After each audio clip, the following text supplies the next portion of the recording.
Meus queridos amigos e amigas, quero desejar a todos vocês a paz do Senhor esteja nos vossos corações. Estamos hoje concluindo o mês de novembro e o tempo comum entrando amanhã no tempo do Advento.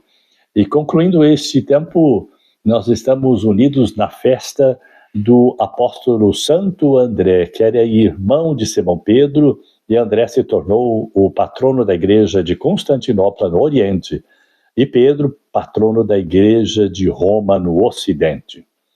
São esses dois irmãos que seguiram Jesus de uma forma tão radical, numa descoberta, num chamado a serem os apóstolos e evangelistas, e numa memória que hoje é lembrada em todos os calendários do Oriente e do Ocidente. Por isso, rezemos nesse clima de Advento para que as duas igrejas irmãs se unam do Oriente e do Ocidente plenamente e vivam em comunhão como os dois irmãos unidos pelo sangue e pela fé. Por isso, hoje, a palavra de Deus é de São Mateus, no capítulo 4, versículos de 18 a 22. Quando Jesus andava à beira do mar, viu dois irmãos, Simão chamado Pedro e seu irmão André, estavam lavando as redes ao mar, pois eram pescadores. Jesus disse a eles: segui-me e eu vos farei de vós pescadores de homens. Eles imediatamente deixaram as redes e o seguiram. Caminhando um pouco mais, Jesus viu outros dois irmãos, Tiago, filho de Zebedeu, e seu irmão João. Estavam na barca com seu pai Zebedeu, consertando as redes, e Jesus os chamou.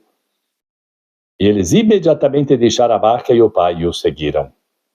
Palavra de salvação, glória a vós, Senhor. O chamado do Senhor é um chamado radical.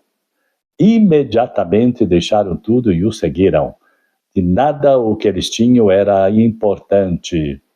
O mais importante era ouvir a voz do Senhor que chama. Chama para estar com Ele e enviar como missionários, apóstolos às nações. Jesus nunca chama ninguém para nada, chama por chamar, não. Quando é vocação, quando o chamado é verdadeiro, é para dar resposta radical imediatamente, e não ficar enrolando. Quando o Senhor chama, chama para valer. E o chamado primeiro que Deus derramou em nosso coração foi de sermos filhos e filhas de Deus, herdeiros da eternidade pelo batismo. Essa é a nossa primeira vocação, nosso primeiro chamado para ser verdadeiros seguidores de Jesus. Por isso, imediatamente, então não vamos perder tempo atrás de outras coisas, mas a nossa decisão é tomar a nossa cruz todos os dias e seguir nós. Quem quiser ser meu discípulo, se você não quiser, a conta é tua e não de Deus. Peçamos hoje a bênção e a proteção de Santo André sobre todos nós. Em nome do Pai, do Filho e do Espírito Santo.